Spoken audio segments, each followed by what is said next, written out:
그렇다면 우리는 현재 하나님을 섬기지 않고 우리의 교육은 그들이 제시하는 우상들, 그것이 이성, 과학, 물질, 이러한 것들을 섬기고 있다는 이야기입니다. 그런데 이러한 우상을 섬기고 있으면서도 우리는 그것을 의식하지 못하고 너무나 평안하게 살아가고 있지는 않은가요? 나는 정말 그리스도인인가요? 이러한 질문을 던져보려고 합니다. 세상 속의 평안한 그리스도인이라는 제목은 알버트 그린이 대안의식에 대해서 이야기를 하면서 내건 소제목입니다. 이러한 제목을 통하여서 우리가 우리의 삶에 대한 문제 제기를 해보고자 합니다. 교회는 하나님에 대해서 그리고 성경을 믿는 것에 대해서는 교회 안에서는 가능하지만 우리가 세상에 살아가면서 다른 일반 모든 생활 속에서는 모더니즘과 포스트 모더니즘 그리고 다원주의의 이러한 사회에서 살아가는데 어떠한 갈등도 느끼지 않고 그들의 세계관을 그리고 그들이 받아들이고 있는 그러한 우상들을 우리도 또한 섬기고 있으며 그것들을 향을 추구하는 삶을 살아가고 있습니다. 그러면서도 성경적인 관점과 너무나 다른 삶을 살고 있으면서도 어떠한 갈등도 느끼고 있지 않다는 것입니다. 이렇게 우리의 삶과 신앙을 그리고 교회와 세속적인 세상을 구분하여서 생각하는 이러한 사상은 이원론이라고 정리할 수 있습니다. 이런 이원론의 사상들을 우리가 똑같이 받아들이고 우리의 삶 속에서 그들과 다르지 않게 똑같이 살아가고 있는 것입니다. 이것은 기독교 정신으로 그 나라를 세우고 청교도인들이 자신들의 신앙을 지키기 위해서 미국이라는 나라를 아메리카 대륙으로 건너와 미국이라는 나라를 세웠지만 그들도 이러한 철학과 신앙을 통하여서 그것을 지키기 위한 나라를 세웠지만 그들 또한 세속적인 관점들 안에서 이러한 현대의 지적인 분위기에서 똑같이 종교의 영역을 분리시켜서 살아가고 있는 것입니다. 이러한 역량이 우리에게도 그대로 그들의 신앙이나 그리고 그들의 학문이 그대로 전수되어져서 우리도 똑같이 이렇게 이원론적인 사상 안에서 살아가고 있습니다. 종교적인 우리의 믿음과 전통이 사실 우리의 삶 속에 그대로 적용되어진다면 우리의 삶은 세상의 삶과 달라야 함에도 불구하고 우리는 종교를 개인적인 영역에서만 이야기할 수 있는 것으로 치부해 버림으로써 이제는 더 이상 공적인 영역에서 신앙을, 종교를, 그리고 우리의 믿음을 드러낼 수 없도록 하는 이러한 이원론적인 사상에 물들어져 버렸습니다. 세상에는 두 가지 상반된 견해를 가지고 이 역사가 진행되어졌습니다. 하나는 하나님이 선택하신 선민 이스라엘 백성을 통해서 주신 하나님의 관점입니다. 그리고 그렇지 않은 하나님의 선택하시지 않은 이제 다른 인간의 관점인 것입니다. 그것이 이제 그리스인들의 세계관과 히브리인들의 세계관이 이렇게 나누어져 있었습니다. 하나님이 주신 성경적인 관점은 삶과 우리의 삶과 그리고 하나님이 피조하신 이 세계에 대한 통일된 견해, 총체적이며 통일된 하나된 견해를 가지고 있었습니다. 이 모든 것이 사람뿐만 아니라 모든 것이 하나님이신 영적인 존재로부터 시작되어졌기에 이 물질 세계는 하나님으로부터 시작된 존재이며 하나님 하나님으로부터 존재할 수 있는 세계인 것입니다. 그러나 인간이 타락함으로 인해서 이 세상에 문제, 고통, 죽음이 들어오기 시작되었습니다. 이 문제, 고통, 죽음 이러한 것들을 해결할 수 있는 것은 이 또한 인간이 할 수 있는 것이 아니라 하나님이 보내주신 자기 자신 예수 그리스도를 통해서만 이것이 다시 회복되어지고 하나님이 처음 창조하셨던 그 하나님의 나라가 다시 완성되어질 수 있는 것도 하나님 자신이신 예수 그리스도를 통해서만 가능하다는 견해인 것입니다.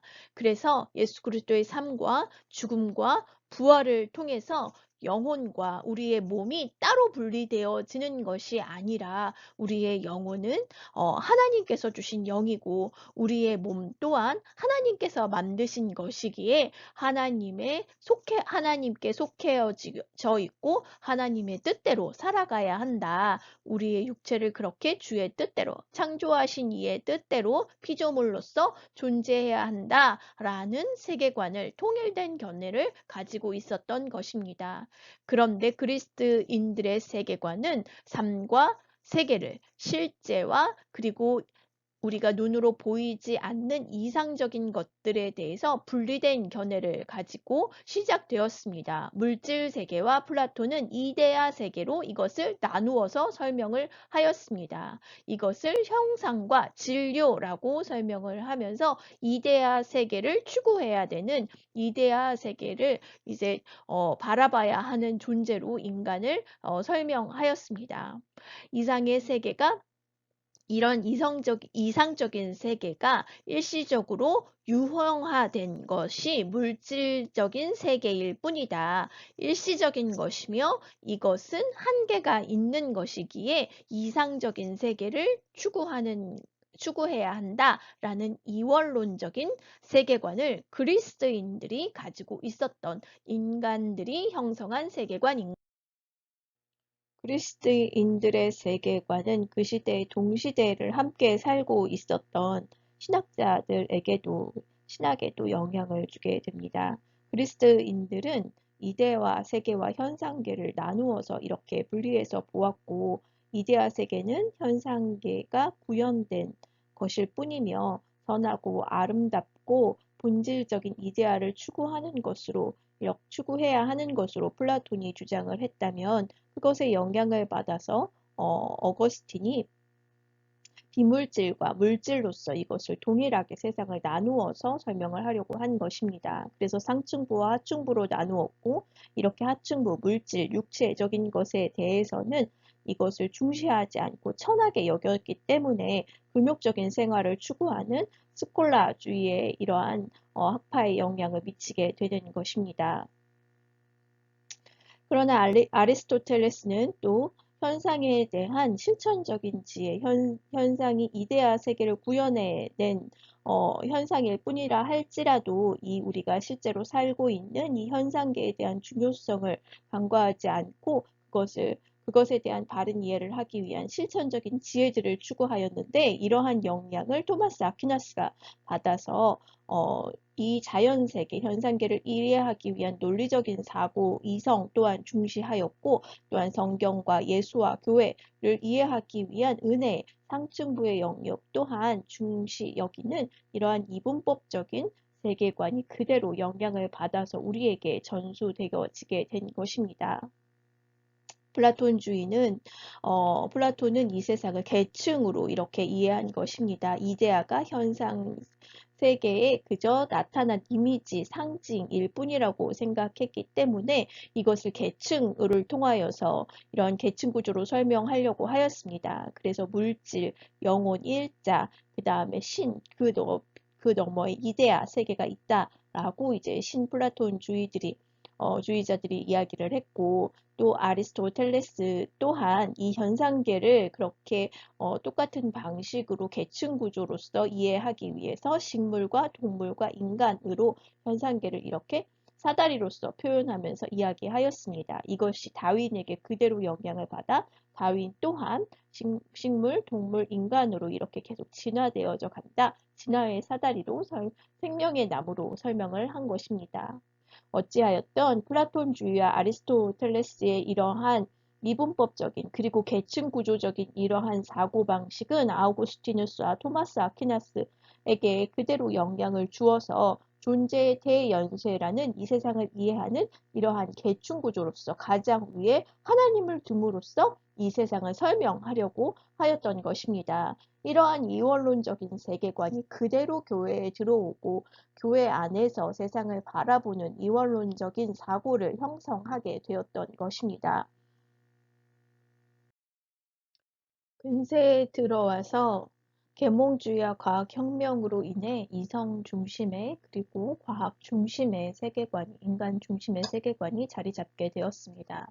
이러한 역량으로 교회에서 또한 은혜의 영역과 자연의 영역으로 토마스 아퀴나스가 나눈 이 영역들을 은혜의 영역은 개인적 자유, 개인의 자유에 따라서 본인이 선택할 수 있는 영역으로 치부해버렸고 자연의 영역은 과학과 자율적인 인격을 통해서 이성을 통해서 알아가야 하는 영역으로 이 축을 기본적인 축을 세운 것입니다.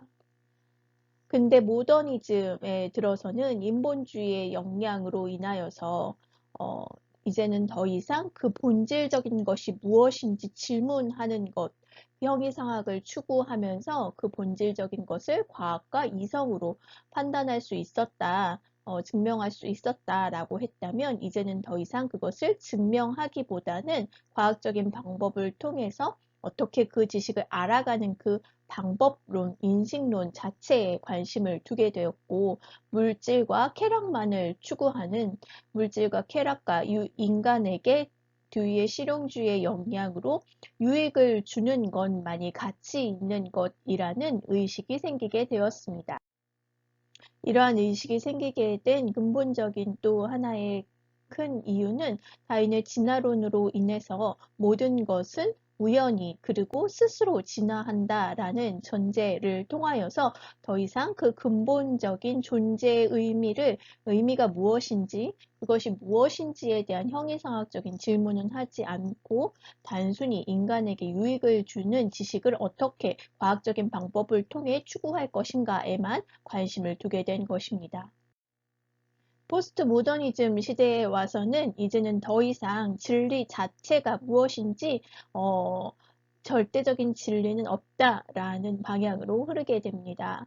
인간의 잘못된 죄악과 이성으로 인하여서 더 이상 진리는 계속 과학 기술과 과학이 발전하고 새로운 과학이 발견됨으로 인하여서 절대적인 진리는 없고 모든 것은 상대적이며 절대적인 가치 또한 부정되어져서 각각 자신이 속한 공동체 안에서 자신에게 유익을 주는 것만이 그것이 가치이고 진리라는 상대적인 진리와 가치를 추구하게 되었습니다.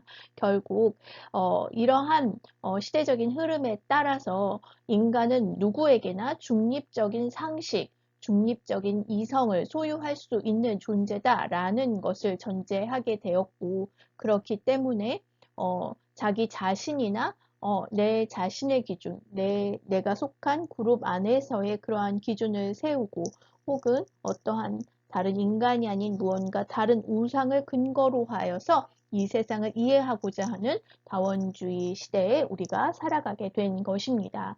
그래서 더 이상은 우리가 절대적인 진리나 가치를 추구할 수 없고 그러한 것은 개인적인 것으로 개인의 선택의 영역으로 넘겨버리게 된 것입니다. 이러한 영향을 받아 우리는 어떻게 살아가고 있습니까? 모더니즘 영향을 통해서 우리는 우리 문화에서 교회가 사적인 영역으로 되는 것을 우리가 같이 인정하였고 신학 자체가 우리에게 그렇게 가르쳐 왔습니다. 그렇기 때문에 우리는 서구의 이러한 근대화 문화, 이러한 것에 도전할 힘, 공적인 영역으로 다시 하나님의 자리를 되찾을 그러한 근본적인 힘을 잃었고 그러한 비전조차 없는 상태인 것입니다. 그래서 개인적인 안정감과 교회에 나는 소속되었다는 나는 그리스도인이라는 그 소속감만을 추구하는 이러한 종교적인 행위만을 하는 교회로 머무르게 된 것입니다. 포스트 모더니즘의 영향 또한 우리에게 그대로 일어나고 있어서 소비주의와 세속주의적인 문화에 우리가 그대로 끌려가고 있습니다. 포스트 모더니즘의 이러한 언어와 수사학의 우상 체계에 우리도 끌려가면서 더 이상 진리를 찾지 않고 각자에게 옳은 것이 그것이 진리이며 현세적 세속적인 것만을 추구하는 세대가 되었습니다. 그래서 교회는 하나님이 교회에만 계시도록 만들어 버린 것입니다. 우리는 그렇게 교회 교육, 기독교 교육을 해왔습니다. 오히려 이렇게 잘못된 기독교 교육이 우리가 공적인 영역에서 이것이 하나님께 속했으며 하나님이 주인 되시는, 하나님이 다스리시는, 그래서 하나님의 목적과 가치가 있다는 것을 주장하는데 우리의 신학이, 우리의 교회가 지금 더 큰 장애물이 되고 만 것입니다. 하나님은 예배와 성경 공부와 윤리적인 모범을 설명할 때만 이야기를 하고 과학과 경제와 수학 등 이 세상의 교육과 학문과 세상에 대한 어떠한 의미도 가치도 부여하신 그러한 것들을 더 이상 탐구하고 찾아내고 발견하고자 하는 노력을 하고 있지 않다는 것입니다. 모든 피조물은 하나님의 것입니다. 하나님이 모든 것을 창조하셨기 때문입니다.